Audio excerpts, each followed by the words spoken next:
नमस्कार, मेरा नाम है शिवम दत्त मेहता और आपका स्वागत है हमारे खास शो जवाब तो चाहिए में। भारत और इजरायल के रिश्तों के चर्चे पूरे विश्व में हैं। देश के प्रधानमंत्री नरेंद्र मोदी और इजरायल के पीएम नेतन्याहू की दोस्ती भी पूरा जग जानता है। क्या आप जानते हैं कि भारत की पीस कीपिंग फोर्स सबसे बड़ी पीस कीपिंग फोर्स है जो इस वक्त इजरायल में तैनात है। हमास ने केवल इजरायल पर हमला नहीं किया है, केवल यहूदियों को नहीं मारा है, केवल महिलाओं और बच्चों का अपहरण और कत्ल नहीं किया है, पर तमाम देशों जिनमें अमेरिकी हैं, नेपाल से छात्र हैं, थाईलैंड से हैं, ये सभी शामिल हैं। वो तमाम हिंदू भी शामिल हैं जिनका अपहरण कर हत्या कर दी गई। ये हिंदू होने की सजा उन्हें मिली है और बात सिर्फ यहीं खत्म नहीं होती, इसमें भारतीय मूल के यहूदियों का बलिदान भी शामिल है। हमास के द्वारा पिछले सप्ताह शुरू किए गए हमले में भारतीय मूल की 2 इजरायली महिला सुरक्षा अधिकारियों की मौत हो गई थी। मैं आपको बता दूं कि रिपोर्ट्स के अनुसार 22 वर्षीय लेफ्टिनेंट या मोसेस अशदोद से होम फ्रंट कमांड की एक कमांडर और इंस्पेक्टर किम ड्रोक्राकर 7 अक्टूबर को हुए हमले में मारे गए थे। कहा जाता है कि दोनों अधिकारी युद्ध में ड्यूटी के दौरान मारे गए थे। भारतीय मूल के यहूदी समुदाय की एक महिला शहाफ टॉकर ने कहा कि कैसे वो हमले में बच गई और साथ ही साथ हम वो लिस्ट भी चला रहे हैं जिससे यह पता लगता है कौन कौन मारा गया।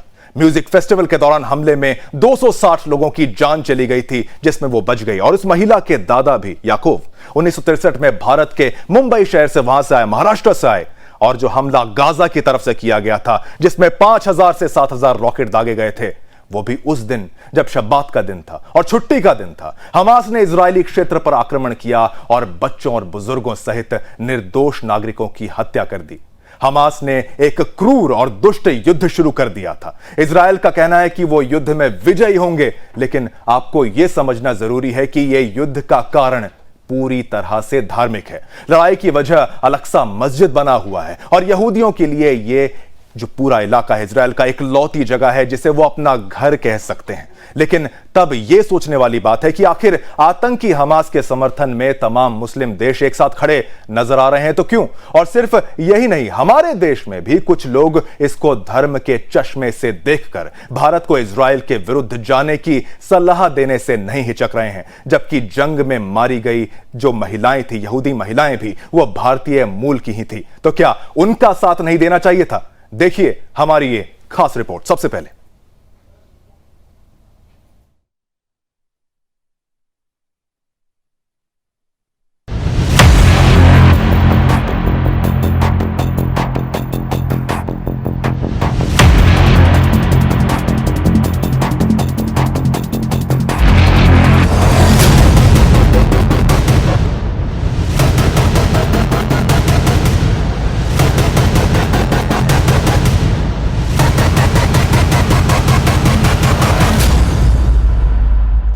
संगठन हमास ने इजरायल पर हमला किया तो दुनिया के तमाम देश इजरायल के साथ खड़े हो गए।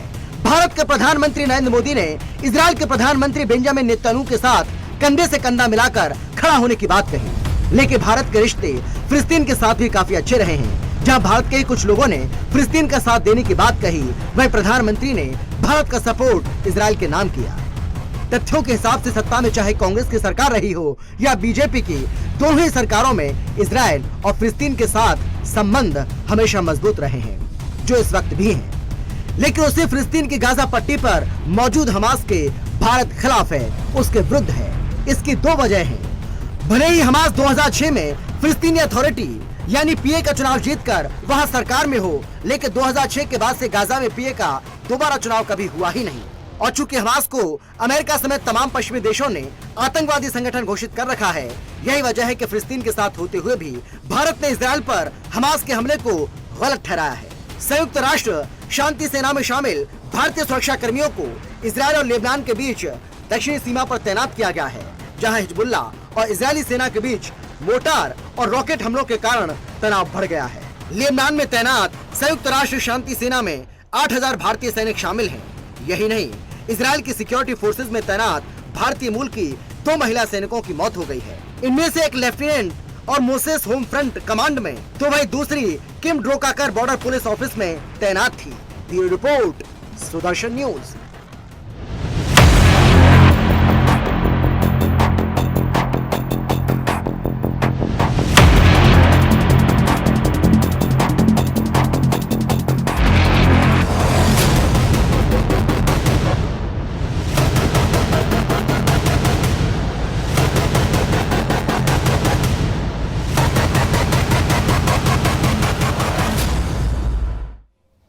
ये तो इस विषय पे हमारी खास रिपोर्ट थी। इसी के साथ ही आपको एक और चीज मैं दिखाना चाहता हूं। हम आपको सुनाते हैं कि कैसे ओवैसी ने भी इसे धर्म की नजर से देखा है और नेतन्याहू को शैतान तक बोल दिया है। एक बार जरा गौर से सुनिएगा AIMM चीफ असदुद्दीन ओवैसी ने क्या कहा है।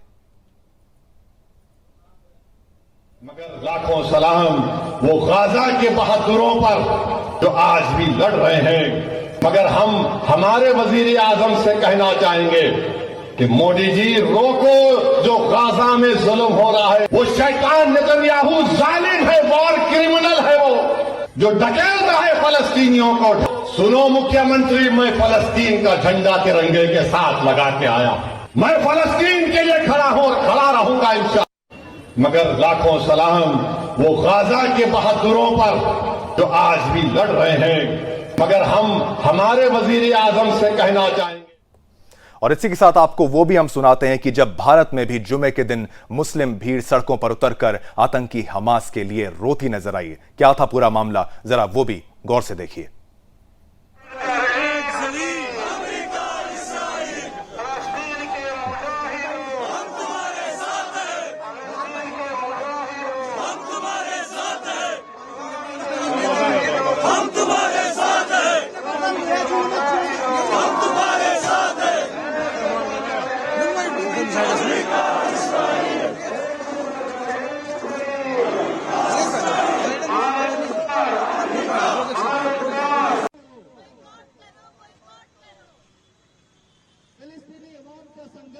जो आपके टीवी स्क्रीन पर चल रही थी, एक साथ नजर आए तस्वीरें। ये जैसे तस्वीर आपकी टीवी स्क्रीन पर है, ये हैदराबाद से थी। कश्मीर से भी तस्वीरें आपके सामने आई थी, बडगाम की तस्वीर वो भी आपको हमने दिखाई। फिर जामिया की भी तस्वीर हम आपको दिखाएंगे, किस तरीके से एक साथ निभाते हुए यहां पर नजर आ रहे हैं। उस हमास का साथ यहां पर दिया जा रहा है जिसने अचानक इजराइल पर हमला कर दिया, उसके धार्मिक दिन पर, जब उनको इसकी उम्मीद नहीं थी, जब इजराइल की तरफ से ऐसा कोई भी कदम उठाया नहीं गया था।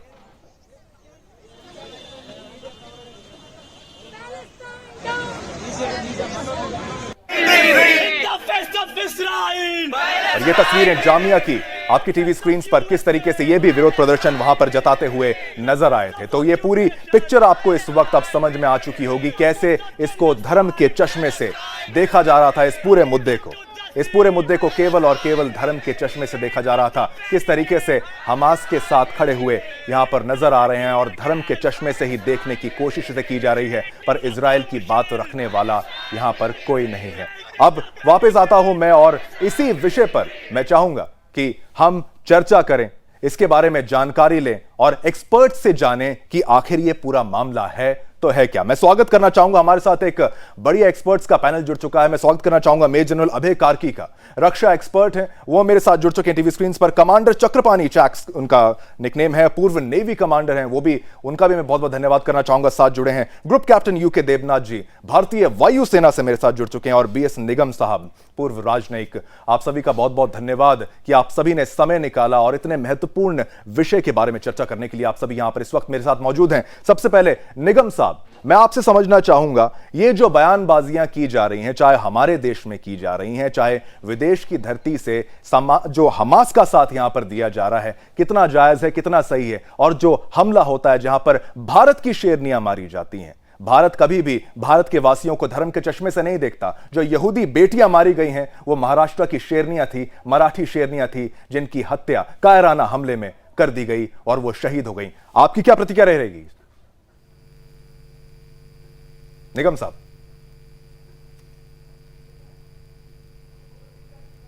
अगर निगम साहब को मेरी आवाज नहीं आ रही है तो मैं, जनरल कार्की साहब, अगर आप मेरी आवाज को सुन पा रहे हैं तो मैं आपसे यही सवाल पूछना चाहूंगा, किस तरीके से भारत की शेरनियों की हत्या इजराइल में कर दी जाती है आतंकवादी गुट हमास के द्वारा से, इस पर आपका क्या रिएक्शन रहेगा? चोरी छिपके हमला कर दिया जाता है, तारों को काट दिया जाता है, बुलडोजर से दीवार को गिराया जाता है, चोरी चुपके जो हमला किया गया, इस पर आपकी क्या प्रतिक्रिया है सर?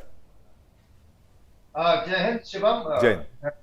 अच्छा लगा आपके शो पे आने के लिए। और ये आज एक बहुत जीवंत विषय है और एक बहुत मायने रखता है हिंदुस्तान के लिए, क्योंकि हमास जो एक USA द्वारा आतंकी संगठन घोषित किया गया है और जिसको काफी सालों से इजराइल के साथ समझौते की एक साझा नीति चल रही थी और इसराइल भी उसकी तरफ थोड़ा सा हल्का हो गया था, बल्कि इसराइल भी कतर के थ्रू कुछ पैसे हमास को भेजता था गाजा स्ट्रिप में कि उनकी नौकरी लग जाए, उनका कुछ कंस्ट्रक्शन हो जाए, उनका जीवन बेहतर हो जाए। बिल्कुल। ऐसे हालात में जब इसराइल सोच रहा था कि यह शांत हो गया है, लेकिन कुछ एक कारणों के, कुछ अंतरराष्ट्रीय कारण बाहर के दबाव से और कुछ अंदरूनी हमास की अपनी मजबूरियां थी कि उसको दिखाना था कि मैं जिंदा हूं, मैं जीवंत हूं और मैं इसराइल को, अभी जो यहूदियों को, उनको नीचे दिखाना है। और इसलिए उन्होंने ये बहुत प्लान करके ये हमला किया है। और ये प्लान क्या क्या किया है जो कि उनकी इंटरोगेशन में पता लग रहा है। प्लानिंग शामिल था कि आप बच्चों को, औरतों को रेप करेंगे, बच्चों को एब्डक्ट करेंगे, बुढ़ों को मारेंगे, किस घर में कैसे घुसना है। ये कोई जंग नहीं है। आप उसकी फोर्सेस जो है इसराइल की, आप उनकी आउटपोस्ट पे अटैक कीजिए, आपने हमला करना आप कीजिए, लेकिन उसके बाद जो आप अंजाम दे रहे हैं और जो दुनिया के सामने ये खौफनाक तस्वीरें आए हैं जिसमें औरतों की आबरू उतारी गई है, जिसमें बुढ़ों को मारा गया है, जहां पे आप एब्डक्ट करके कैप्टिव ले जा रहे हैं, ये किस सेना, किस फौज की बात कर रहे हैं। और जो हिंदुस्तान में आपने दिखाया, जो ये लोग हमास का साथ दे रहे हैं, चाहे नाम वो फिलिस्तीन का कर रहे हैं, मैं दावे के साथ कह सकता हूं, अगर आप एक नक्शा दिखाएंगे, इनको ये भी नहीं पता होगा कि इजराइल किधर है, गाजा पट्टी किधर है, वेस्ट बैंक किधर है और लेबनान किधर है। और ये पूरी जो कॉम्प्लेक्सिटी है इसकी, ये वो नहीं समझते, लेकिन सिर्फ उसको एक धर्म के चश्मे से देखकर वो फिलिस्तीन के नाम पे हमास ने जो बर्बरता दिखाई है, जो खौफनाक चेहरा दिखाया है, जो इंसानियत को शर्मसार करने वाला एक चेहरा है, उसके सपोर्ट में हिंदुस्तान, हमारी जो संस्कृति है, हमारी जो सभ्यता है, कोई भी हमारा धर्म हो, कोई फर्क नहीं पड़ता, लेकिन हमारी सभ्यता तो वही है ना, भाईचारे की, वासुदेव कुटुंबकम। हम हमेशा शांति के लिए प्रयास करते हैं और हमेशा भारत सरकार ने आज भी बोला है कि हम फिलिस्तीनियों के साथ हैं, लेकिन जो हमास ने एक टेररिस्ट डिक्लेयर ऑर्गेनाइजेशन हरकतें की है, हम उसके खिलाफ हैं। तो भारत सरकार क्लियर है, दोनों इंडिपेंडेंट है। लेकिन जो ये आपने सुनाया था, थोड़ा दुख होता है कि अनजाने में भीड़ को भड़का के और कई जानबूझ के भी ऐसी बातें करते हैं, जैसे कि एक बर्बर क्रूर आक्रांता को आप हीरो बना रहे हैं। बिल्कुल। कार्की साहब ने बहुत बेहतरीन ढंग से ये समझाया किस तरीके से धर्म के चश्मे से इसको देश के अंदर भी देखा जा रहा है, बाहर तो देखा ही जा रहा है, उसके पीछे क्या प्रोपेगेंडा है पूरी दुनिया जानती है। मेरे साथ इस वक्त मैं स्वागत करना चाहूंगा ग्रुप कैप्टन यूके देबनाथ जी का। देबनाथ जी, आप ज्यादा बेहतर ढंग से ये समझ सकते हैं किस तरीके से एक पूरी प्लानिंग की गई, जो कि एक दिन में तो हो नहीं जाती। पूरी प्लानिंग के साथ 5,000 से 7,000 रॉकेट्स का जो आंकड़ा दिया जाता है, कितना सही है कितना गलत है वो ज्यादा बेहतर आप समझ सकते हैं। लेकिन इजराइल का इतने बड़े लेवल पर फेल हो जाना, और वो भी ऐसे दुश्मन से जिसके लिए उसने पूरी तैयारियां कर ली थी, क्या इसके बीच में कोई ऐसी बात है जो लोगों तक आ जानी चाहिए थी, या फिर ऐसा होने का कोई और भी कारण है जो ऐसा हो चुका है? और क्या ये जो धर्म के चश्मे से इसको देखा जा रहा है, जो युद्ध धर्म का ही है, क्या अगर ये कोई और धर्म का पड़ोसी ना होता तो क्या ये ऐसी स्थिति वहां पर होती? आपकी क्या राय रहेगी? देखिए शिवम जी, इसमें शक नहीं है कि इनको कुछ तो आइडिया था कि गजा में हमास के जो आतंकवादी हैं वो बहुत बड़ी संख्या में रॉकेट जमा कर रहे हैं। जून के महीने में एक इंटेलिजेंस रिपोर्ट आई थी जो कि CIA ने मोसाद के साथ शेयर किया था, जिसमें कि यह कहा गया था कि शायद हमास ने 18,000 से 20,000 रॉकेट जमा कर लिए हैं अलग अलग सूत्रों से। हमास ने जो रॉकेट दागे उसमें ईरान द्वारा निर्मित रॉकेट भी हैं, फक्र 3 और फक्र 5, और ईरान ने इस तरह के रॉकेट हिजबुल्लाह को भी दिए हुए हैं। ईरान ने इस तरह के रॉकेट सीरिया में जो अलग अलग घटक दल हैं उनको दिए हुए हैं। एक और चीज जो सामने आई है कि एक रॉकेट है M302, वो उसके भी अवशेष पाए गए हैं 7 अक्टूबर के हमले में।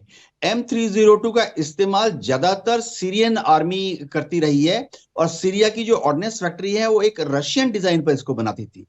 इसके अलावा बहुत ज्यादा तादाद में जिनका अवशेष पाया गया है, उनका रॉकेट जो है उनको अल कासाम रॉकेट बोला जाता है, जो कि हमास के आतंकवादी गाजा पट्टी के अंडरग्राउंड अपने वर्कशॉप में लोकली अवेलेबल रिसोर्सेज से बनाते थे। पाइप का टुकड़ा हो गया, लोकली अवेलेबल पोटेशियम नाइट्रेट हो गया, जो कि फर्टिलाइजर के हिसाब से भी यूज होता है। लोकली अवेलेबल चारकोल का चूरा हो गया, सल्फर जिसको हम भारत में गंधक बोलते हैं उसका चूरा हो गया, और उसमें एक रेशो में चीनी को मिक्स करके मिलाया जाता है। तो ये इतने बड़े तादाद में इन्होंने रॉकेट बना लिए, इसका अंदेशा मोसाद को था। गड़बड़ी ये हो गई कि इन रॉकेट्स को हमास के आतंकवादियों ने एक बार जुलाई में, एक बार अगस्त में अपने अंडरग्राउंड से बाहर लाए, लॉन्च पैड में ले गए और 3-4 घंटे के बाद वापस ले गए।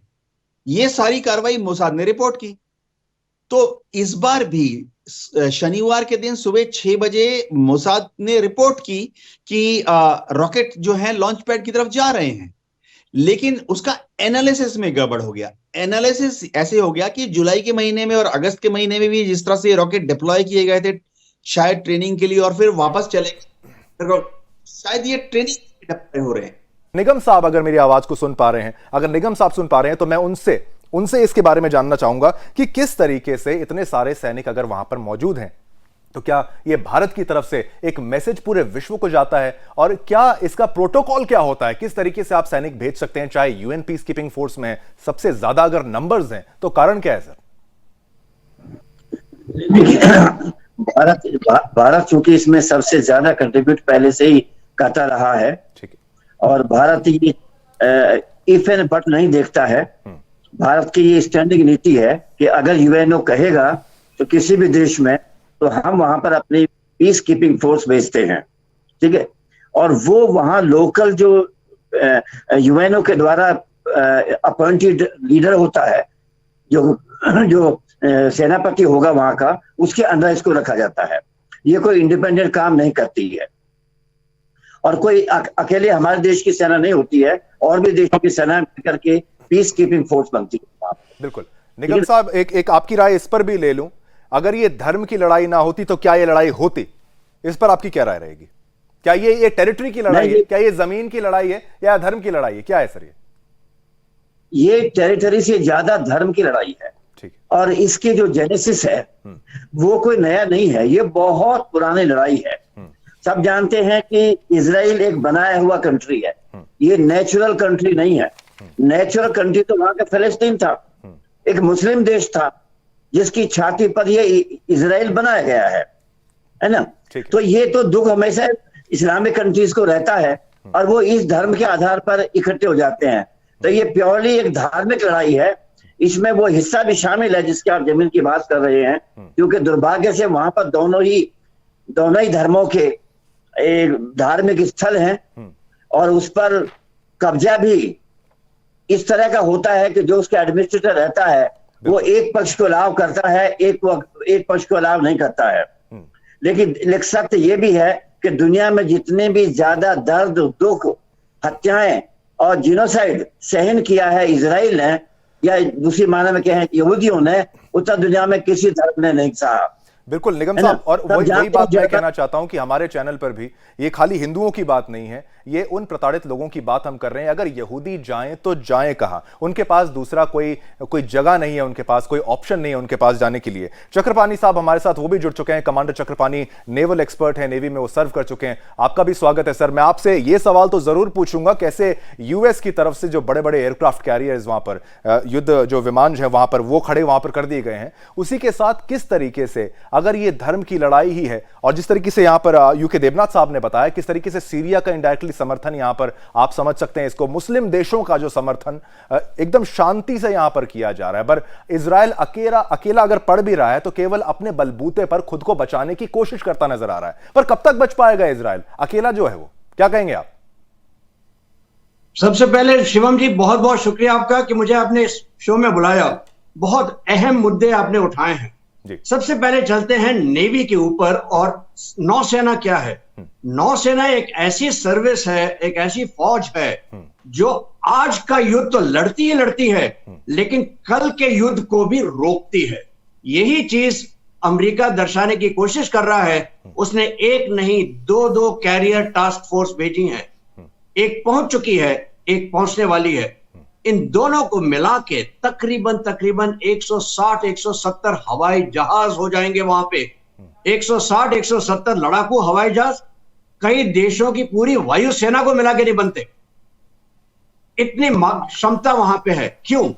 सिर्फ इसलिए कि अगर इजराइल के ऊपर किसी और ने हमला किया, मतलब सीरिया हो, लेबनान हो और ईरान हो, यहां तक कि सीरिया वाले तो कहते हैं कि हमको आप जॉर्डन से रास्ता दे दीजिए, हमारे 3 लाख सैनिक आने को तत्पर हैं। इसको डिटर करने के लिए है।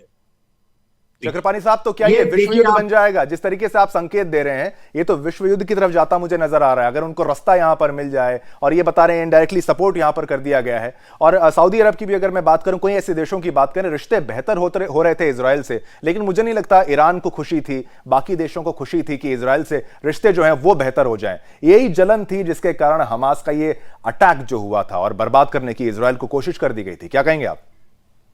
बिल्कुल सही कह रहे हैं आप। इसमें ईरान के तो चिन्ह हैं ही, हर जगह हैं, चाहे वो रॉकेट है, चाहे वो ट्रेनिंग है, यहां तक कि पाकिस्तान के चिन्ह है। अच्छा, कहा कई सबूत ऐसे मिले हैं जो कहते हैं 300 के करीब हमास के लोगों को पाकिस्तान के अंदर पैराग्लाइडिंग की ट्रेनिंग दी गई। पाकिस्तानी ISI के तकरीबन 30 लोग हमारे पैलेस्टीन में सितंबर के आखिर में कई दिनों के लिए थे। वहां पे क्या कर रहे थे? वहां पे बिल्कुल साफ जाहिर है कि ईरान और ईरान के पीछे चीन है, जो कोशिश कर रहा है कि किसी ना किसी तरह से मिडिल ईस्ट में शांति ना आए। बिल्कुल। और ये शांति नहीं आए, इसी की कोशिश है। और इसका जो एक तरह से चढ़ा दिया गया है, एक तरह से पगड़ी बनाई है कि ये धर्म युद्ध है, अनडाउटेबली धर्म युद्ध है, इसमें कोई शक नहीं होना चाहिए। और ये बिल्कुल आपकी एक बहुत पुराने एक किताब लिखी थी, क्लैश ऑफ सिविलाइजेशंस, और ये बिल्कुल वैसा ही चल रहा है। एक तरफ आपके पास इस्लामिक देश है जी, और एक तरफ आपके पास क्रिश्चियन देश है।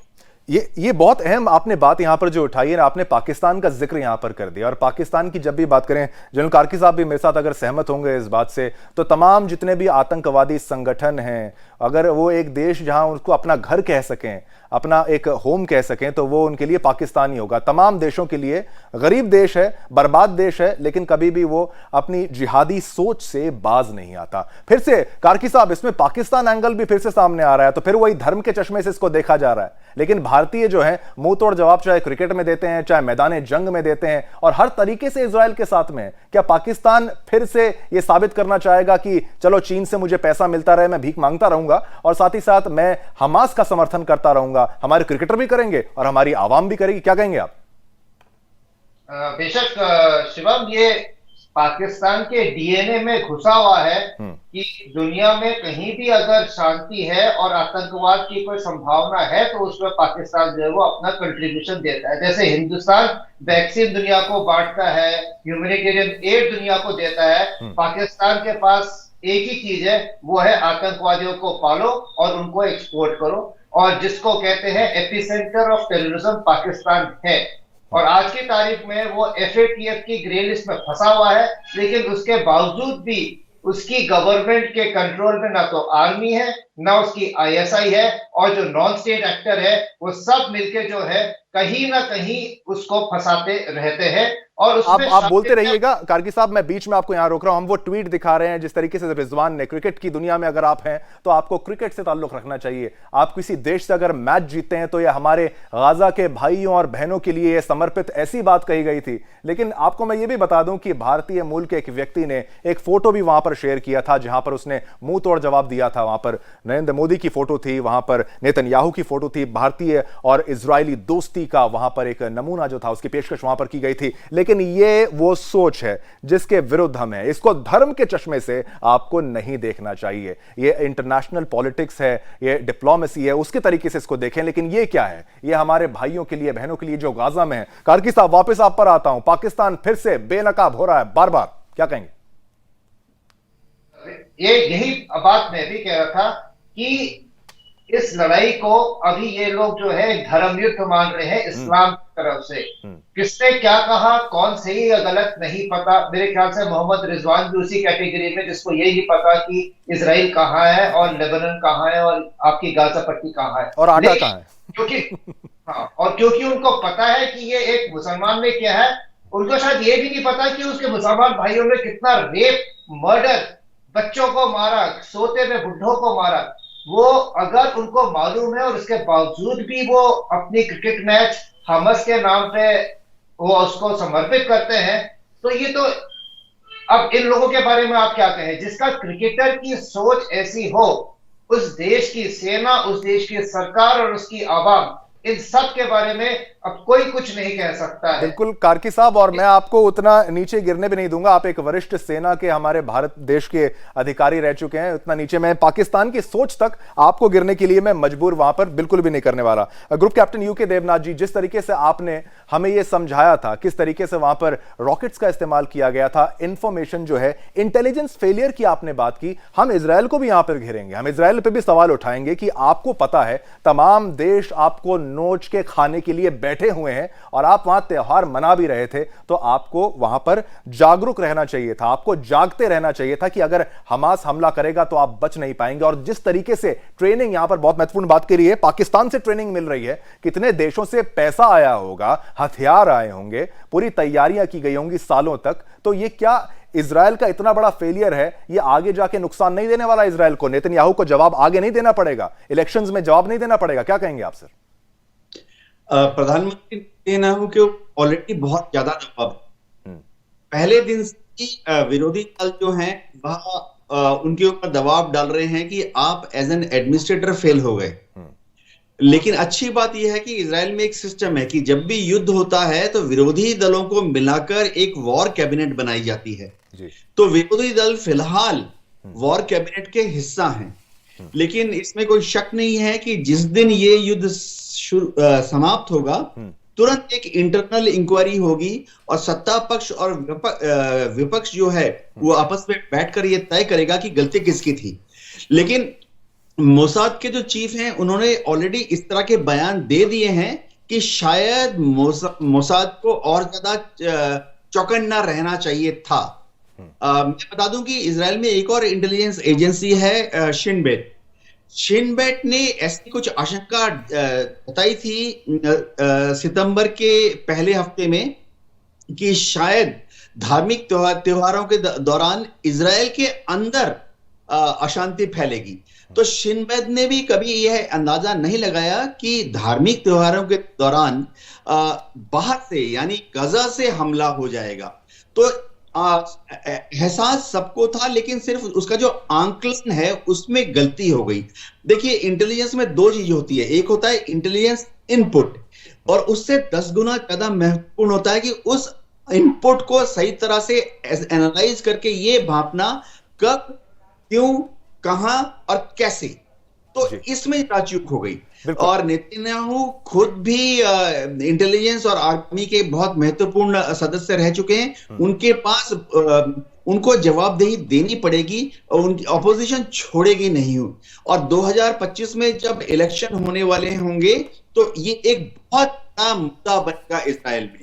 और देवनाथ जी, एक सवाल आपसे मैं ये भी पूछ लूं, जो पीस कीपिंग फोर्स का जो जिक्र यहां पर किया, निगम साहब ने भी एक बात यहां पर की, वो एक प्रोटोकॉल की तरह, एक नॉर्मल प्रोटोकॉल की तरह वो किया गया था, किस तरीके से भारत तमाम उन देशों में मौजूद रहता है, पीस कीपिंग में आगे ही रहता है हर मामले में। क्या यहां पर खाली उतना ही है या डिप्लोमेसी के लेवल पर, कूटनीति के लेवल पर हमें एक और बात कुछ समझा आप सकते हैं कि नहीं, भारत ने कुछ सोच समझ के इतने अपने फौजियों को वहां पर रखा है सुरक्षा के लिए, या आने वाले समय में ऐसा अगर कुछ हो जाता है तो क्या भारत की तरफ से भी कुछ एक्शन देखने को मिलेगा? यूएस तो खड़ा मुझे नजर आ रहा है, पर जिस तरीके से रूस यूक्रेन में उसने करा है, मुझे उम्मीद नहीं है कि शायद वो इजराइल की वाकई मदद करे। आप क्या कहेंगे भारत का peace keeping? Peace keeping force Israel में 1948 से ही इन्वॉल्वमेंट दिखाई है और 1967 से भारत की पीस कीपिंग फोर्स मोरलेस गजा बेल्ट में और नॉर्थ में गोलन हाइट्स के आसपास कंटिन्यूअसली डिप्लॉयड है। मोरलेस जो पीस कीपिंग फोर्स है ये युद्ध करने के लिए तैयार होकर जाती है, यानी इनके पास हैवी वेपन्स नहीं होते, इनके पास अम्युनिशन जो होते हैं वो हल्के वाले होते हैं। आप ये अंदाजा लगा लीजिए कि ये मोटा मोटी पुलिसिंग एंड रिपोर्टिंग रोल है। इनका सिर्फ इतना काम है कि अगर उत्तर में लेबनान से हिजबुल्लाह रॉकेट फायर कर रही है या कोई हमला कर रही है तो उसको थोड़ा डिस्करेज करना और उसकी रिपोर्ट अपने हायर हेडक्वार्टर में रखना। हाँ, ये सवाल, क्या भारत सच्ची में अपनी आर्मी, नेवी, एयरफोर्स को वहां पर इजराइल के समर्थन में भेजेगा? फिलहाल जितने जानकार सोर्सेज हैं वो कह रहे हैं कि ना तो रक्षा मंत्रालय, ना विदेश मंत्रालय, और सबसे बड़ी बात हमारे एनएसए ने ऐसी कोई ओपिनियन दी है। जी हाँ, बिल्कुल देवनाथ जी। और साथ में निगम साहब, मैं आपसे अगर मैं पूछूं, हम एक ग्राफिक्स भी यहां पर लगातार चला रहे थे, तमाम वो देश जो कि बोला नहीं चाहिए पर वो है एक इस्लामिक देश है, मुस्लिम देश है, उन्होंने कंटिन्यूअसली यहां पर इजराइल को मान्यता नहीं दी, उसको स्वीकार वो नहीं कर रहे, स्वीकार करने को वो तैयार नहीं हो रहे हैं। इतना छोटा सा इलाका है, क्या मजबूरियां हैं, क्या प्रेशर है, और क्यों इस तरीके से भड़काया उनको जा रहा है इजराइल के विरुद्ध? इजराइल की इस्लामिक देशों से क्या दुश्मनी थी? हिटलर का अगर जिक्र किया जाए, यहूदियों का, किस तरीके से होलोकॉस्ट का जो बच्चों को भी पढ़ाया जाता है, किताबों में भी इसका जिक्र किया गया, किस तरीके से यहूदियों को वहां से मार के भगाया गया, जान बचाने के लिए बेचारों को एक जगह चाहिए थी, वहां पर वो पहुंचे और लड़ रहे हैं अपने अस्तित्व के लिए। आपकी क्या राय है सर? देखिए, बड़ा दुर्भाग्य तो यही है जो आप कह रहे हैं कि उनका अपना कोई देश नहीं है, है ना, और अपना अगर कोई देश बना भी है तो वो उस पर भी डे वन से ही एक आफत सी आई हुई है। चारों तरफ वो जैसे होता है ना, दांतों के बीच में जुबान होती है, उस तरह का वो है। अगर वो मजबूत देश है और अपने बलबूते पे उसने आगे बढ़ा है, साइंस में उसने तरक्की की है, उन्होंने मिलिट्री उसमें रिसर्च में तरक्की की है, कृषि में तरक्की की है, तो वो अपने बलबूते पे की है। दुनिया भर में सब जानते हैं कि वहां के लोगों का जो आईक्यू है वो बहुत हाई होता है, उनके वैज्ञानिकों ने करके दिखाया है। अब इससे अगर पड़ोस में जंग होती है तो क्या करेंगे? इनकी लड़ाई सीधे तौर पर तो मुसलमानों से नहीं थी, इस्लाम से कोई लेना देना लड़ाई नहीं थी, बड़े पीसफुली वहां वो एनवायरमेंट था। लड़ाई जो भी थी वो जर्मन से थी, कुछ क्रिश्चियन से थी, है ना। लेकिन ये तो यहूदियों का जो नरसंहार हुआ जर्मन में, उसके बाद पूरा समीकरण बदला और क्रिश्चियंस उसके पक्ष में आए कि भाई नहीं, इनको भी एक देश दे दो। और वो देश ऐसा मिला इनको कि ना तो ये जिंदा रह सकते हैं और ना ही बेचारे कुछ और इसमें कर सकते हैं, ठीक है। और ये जहां तक ईरान की बात है, अभी सर पाकिस्तान का आपने जिक्र किया था, मैं एक बात उसमें जोड़ना चाहता हूँ।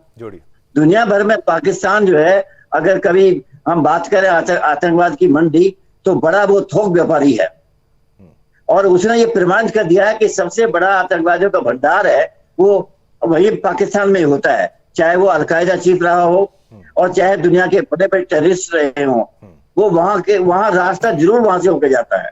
बिल्कुल, है ना। बिल्कुल निगम साहब, जिस तरीके से कुछ बच्चे बाहर जाते हैं पढ़ाई करने के लिए, आगे कुछ अच्छा सीखने के लिए, उस तरीके से कुछ आतंकवादी जो हैं वो कोशिश करते हैं कि वो पाकिस्तान में जाएं और उनकी ट्रेनिंग और वहां पर दुरुस्त हो जाए। चक्रपाणी साहब अगर वो भी मेरे साथ इस वक्त मौजूद हैं तो मैं उनके पास भी जाना चाहूंगा। चक्रपाणी साहब, आप अब मुझे ये बताइए, किस तरीके से अगर इस पूरे मामले को समझने की कोशिश करें, यहां पर उन्होंने पाकिस्तान का जिक्र किया, ठीक है, और पाकिस्तान एक ऐसा धोखेबाज देश है, चीन से वो पैसे लेता है, चीन रूस के साथ वहां पर खड़ा है, रूस भारत का जो दोस्त है, लेकिन जो रूस इस वक्त है वो चीन के चलते मजबूर है। और इस वक्त पूरा पाकिस्तान से भी हथियार मैन्युफैक्चर की खबरें आ रही थी, किस तरीके से असला बारूद जो रूस के खिलाफ इस्तेमाल हो रहा था उसमें भी पाकिस्तान का हाथ है, लेकिन रूस इस वक्त मजबूर है। तो आप क्या कहेंगे? धर्म भी है और पैसा भी है और छुरा भी घोपा जा रहा है, रूस को शांत भी बिठाया रखा है और पाकिस्तान यहां पर खुश भी हो रहा है और हथियार भी बेच रहा है और हमास को ट्रेनिंग भी दे रहा है और बात कर रहा है कि मैं धर्म का ठेकेदार हूं। क्या कहेंगे? बिल्कुल सही आपने बोला शिवम जी, यही है जिसको कहते हैं ना ब्यूटी कह लीजिए या यूनिकनेस कह लीजिए, जहां तक कि जियोपॉलिटिक्स के बारे में है। कोई भी देश जो होता है उसके सिर्फ अपने जो उसको चाहिए है वो मालूम है हमको जी। आज समीकरण कुछ है, कल कुछ और हो जाएगा, लेकिन धर्म जो है ये एक बहुत बड़ा मुद्दा है और इस धर्म के बिल्कुल धर्म का मुद्दे की सॉरी टू से दिस जी, लेकिन ये अफीम चटाइए नॉट सिर्फ वहां पे हिंदुस्तान के अंदर भी। ये देखिए हिंदुस्तान और इजराइल के बीच में कितनी सिमिलैरिटीज हैं। दोनों देश सराउंडेड हैं, सारे के सारे ऐसे देश हैं हमारे इर्द गिर्द जो हमसे नफरत करते हैं या हमारे दोस्त नहीं हैं। हम दोनों के दोनों देशों को करीब करीब एक साथ इंडिपेंडेंस मिली, लेकिन दोनों के दोनों देशों को उतना ही प्रभाव पड़ा है टेररिज्म से जितना किसी और देश को पूरे विश्व में नहीं हुआ है। तो चक्रपाणी जी ये भी बता दीजिए कि इजराइल से भारत को क्या सीख आखिरकार अब ले लेनी चाहिए?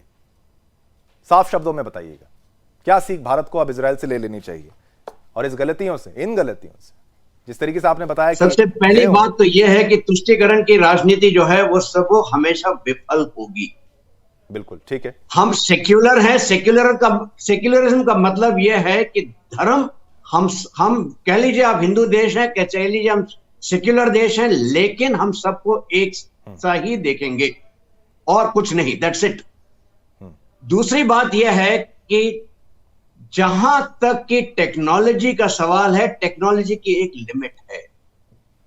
एक इंसान, एक ह्यूमन इंटेलिजेंस जिसको कहते हैं, इसको आप अलग नहीं कर सकते। तीसरी बात, जहां तक कि डिस्ट्रैक्शन का सवाल है, देखिए इजराइल में क्या हो रहा था पिछले 2-2.5 साल में। एक तो बराबर सरकारें बदल रही थी, फिर आ गया वो इशू ऑफ जो जजेस और सुप्रीम कोर्ट के साथ तनाव हो गया बेंजामिन नेतन्याहू का, और उसमें वो पूरे के पूरे फौज भी उसमें इन्वॉल्व हो गई और फौज उनके खिलाफ होने लगी बेंजामिन नेतन्याहू के। यही चीज समवॉट सिमिलर यहां हो रही है। यहां भी सरकार का सुप्रीम कोर्ट के साथ कुछ ना कुछ चल रहा है। बिल्कुल चक्रपाणी जी, मैं आपकी राय मैंने ले ली। यहाँ पर वक्त थोड़ा कम है, लेकिन मैं जनरल कार्की साहब आपकी भी राय इसी मुद्दे पर लेना चाहता हूं कि भारत में भी कई इलाके, ठीक है हम कश्मीर का जिक्र करते हैं, भारत की जो फौज है लगातार मुंहतोड़ जवाब तो देती जा रही है, कितने भी आतंकवादी आए सबको वहां पर जो है जहन्नुम जो है वो पहुंचा दिया जाता है। लेकिन क्या सीख भारत को फाइनली ले लेनी चाहिए? कि देखिए इन्होंने बहुत महत्वपूर्ण बात ये कही कि टेक्नोलॉजी कितनी भी हो, कितना भी उपकरण अच्छे क्यों ना हो, लेकिन इजराइल का हाल जब ऐसा हो गया है तो किसी भी देश का हो सकता है। आपकी राय कार्की साहब? जी, कभी भी एक सैनिक को, एक सोल्जर को रिप्लेस नहीं कर सकती है। Boots on the ground, I balls on the border, इसको आप नहीं हटा सकते सोच की कुछ कर देगा। उनके पास अच्छे खासे सेंसर्स थे, छोटे से हमास ने अपने ड्रोन्स लिए, उनके ऊपर बम गिरा दिए, आपकी पूरे वो खत्म हो गया। उसके अलावा उन्होंने जो हैकिंग वगैरह की होगी वो अलग बात है, लेकिन सेंसर्स को बिल्कुल बंद कर दिया। 5000 रॉकेट डाल के लोगों को डिस्ट्रैक्ट किया, कम्युनिकेशंस डाउन थे। पर मैं आपको ये भी भरोसा देता हूं, मैं भारतीय सेना में रहा हूं, सुबह का एक होता है स्टैंड टू, सुबह के समय जो भोर होती है उसमें पूरी की पूरी जो फौज होती है वो अपनी मोर्चा पकड़ती है। ये पता नहीं इजराइल हम बहुत ऊंचे औहदे का मानते हैं, क्या उनकी ये ड्रिल नहीं थी? सुबह 6 बजे हमारे वहां सब के सब तैनात होकर अपने मोर्चे पे A to Z आदमी रहता है, और उस समय हमला हो जाए ये तो कोई हम सोच सकते हैं। और आपको फिर भरोसा दिलाता हूं, आज की तारीख में हमारी फौज को सुबह 6 बजे कोई भी आके कुछ करने की कोशिश करे, आप देख लीजिए उसका अंजाम क्या होगा। हमारी ट्रेनिंग बढ़िया है, हम अभी भी सोल्जर पे जो लो टेक है ड्रिल्स हमने नहीं छोड़ी है, हाई टेक अपना रहे हैं, लेकिन जो बेसिक हम कहते हैं बेसिक मिलिट्री ट्रेनिंग होता है उसको हमने नहीं छोड़ा है, वो सीख हम अभी भी रख रहे हैं। और ये हमारे लिए सबसे बड़ी सीख है कि टेक्नोलॉजी के बेहोशी में, जैसे आप अफीम चटाने की बात कर रहे थे चक्रवर्ती साहब, टेक्नोलॉजी का भरोसा भी अफीम चटाना है। ये जिस दिन फेल हो गया, आपका स्टैंड बाय सिस्टम आपका आदमी है। Man in the loop can never be replaced by technology. बिल्कुल, उस सर्वेलेंस, रिएक्शन, डायरेक्शन, ये सारे कम्युनिकेशन, इसमें आदमियों का होना जरूरी है, और वो हमने ये बड़ा लेसन दिया है। और दूसरा जो हमारी पुरानी सिखलाई है, बेसिक सिखलाई है, उसको हम टेक्नोलॉजी के नीति में हम स्वाहा नहीं कर सकते। बिल्कुल, बहुत बहुत धन्यवाद मैं आप सभी करना चाहूंगा और सल्यूट आपको करना चाहूंगा जो टिप आपने भारत को भी दी कि किस तरीके से अगर आपके पड़ोसी खतरनाक हो, भरोसे के लायक ना हो, तो बिल्कुल भी कमजोर पड़ने की जरूरत नहीं है, सोने की जरूरत नहीं है, हमेशा ड्यूटी पर तैनात रहने की जरूरत है। और हमेशा गाजा जैसा दुश्मन, अगर हमास जैसा दुश्मन आपके पड़ोस में है तो हमेशा तैयार रहिए युद्ध के लिए और मुंह तोड़ जवाब देने के लिए। बहुत बहुत धन्यवाद आप सभी का। तो ये तो वो चर्चा का विषय था, किस तरीके से हमास में भारतीय बेटियां, यहूदी बेटियां, जो भारतीय मूल की यहूदी बेटियां थी, किस तरीके से वो शहीद हो गई, उन्होंने कुर्बानी दी। और भारत अपनी बेटियों को कभी धर्म के चश्मे से, अपने नागरिकों को कभी धर्म के चश्मे से बिल्कुल भी नहीं देखता है। और ये मैं आपको बता दूं कि लगातार हमारे चैनल पर और कितने विषय हैं इजरायल और हमास के बीच के युद्ध में, जो और कितनी बातें हैं जो आपको जाननी है, और लगातार इसी कवरेज जो है हम करते रहेंगे। आप बिल्कुल भी कहीं मत जाइएगा, थोड़ी ही देर में वापस आएंगे और एक और विषय इजरायल हमास से जुड़ा आपके सामने पेश करेंगे और जानकारी, कहीं मत जाइएगा।